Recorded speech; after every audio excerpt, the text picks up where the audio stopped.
In one way or another, all the people we come in contact with influence our behavior and our lives. Not all things influence us equally. Some things seem inconsequential, while others have a pervasive impact. Our schools, churches, and the social and cultural institutions all influence us. And one of the ways in which the messages of people in these institutions reach us is through music and song. For example, long after the speeches have died down and been forgotten, the songs and music that symbolize a nation's involvement in its wars live on to influence future generations.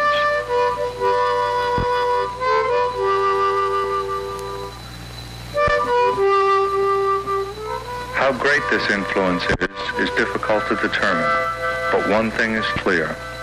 Music does influence behavior to some degree. If this is true, then two questions come to mind. Can the influence of music be understood? And if it can, is it possible to structure music in order to promote learning and bring about positive behavioral change? These two questions are primary to the goals and practice of music therapy.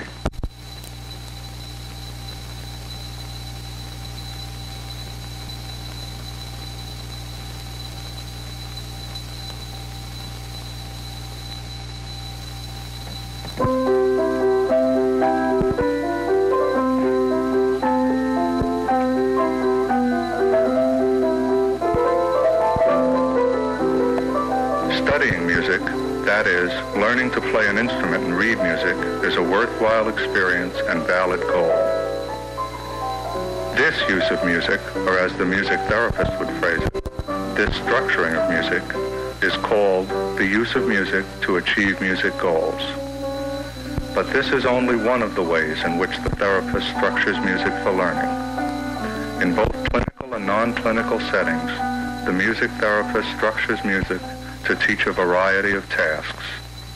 Working with retarded children and adults, the emotionally disturbed and the elderly, the therapist attempts, through the use of music, to teach general learning skills in 6 major areas: motor skills, perceptual motor skills, perceptual skills, language skills, social skills, and symbolic skills.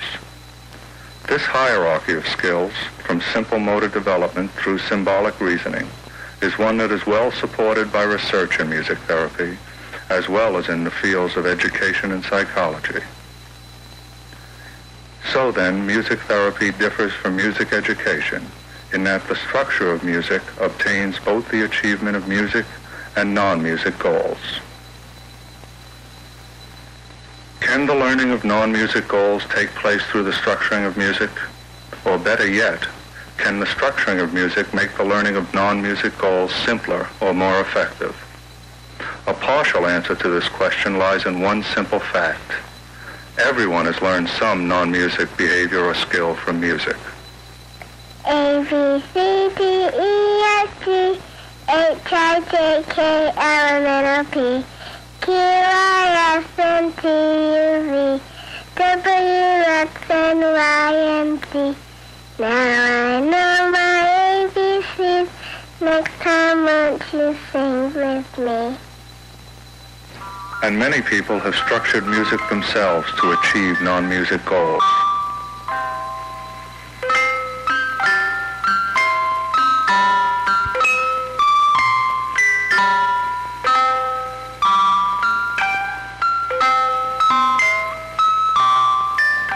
In these simple examples, you have seen music structured to achieve non-music goals.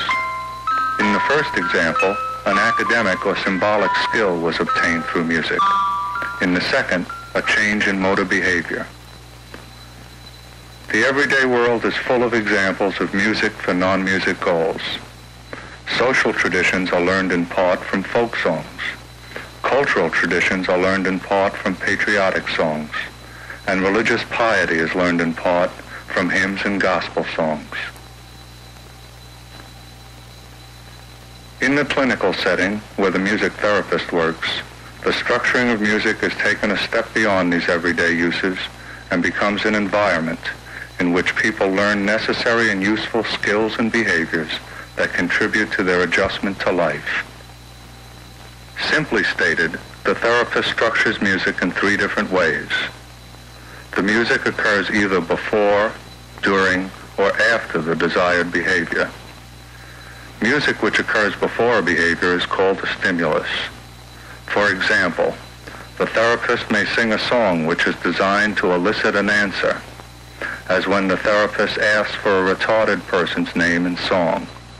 The singing of the question, rather than just speaking it, contributes greatly to gaining and maintaining the attention of the subject. When the person gives the appropriate response, he is rewarded for the behavior. Music which occurs during the desired behavior is called a structural prompt. The alphabet song is an example of this structure of music. And finally, music which occurs after the behavior that results in behavior is known as structuring music as a reinforcer. For example, students might earn records or record listening time for satisfactory performance on a math test, or tickets to a concert for a successful report card.